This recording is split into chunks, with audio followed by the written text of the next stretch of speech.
aleg partea din noi.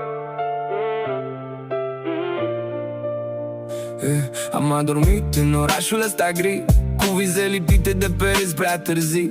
Neonul țipă, dar nu spune nimic, și simt că mă pierd într-un film prea mic. Mi-am scris numele pe asfaltul, dar ploaia îl șterge ca și cum n-a fost. Tu zici rămâi, dar eu deja fug, că liniștea ta mă face mai prost. Și dacă totul cade peste mine, n-o să mai stau să-l țin în mâini.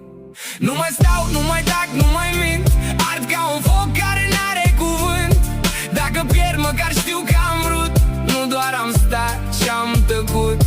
Nu mai stau, nu mai cred în poate, spar toate zidurile sparte.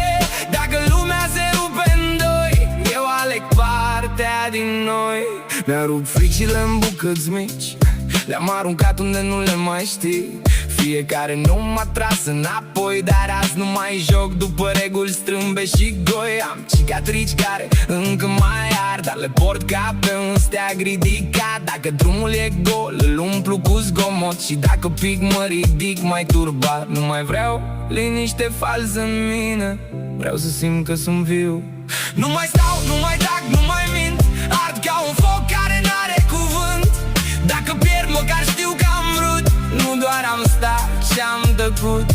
Nu mai stau, nu mai cred în poate, sparg toate zidurile sparte. Dacă lumea se rupe în doi, eu aleg partea din noi. Strict mai tare decât tot ce-a fost, nu mă mai ține nimic pe loc. Dacă ard, măcar ard complet, nu pe jumate, nu incomplet.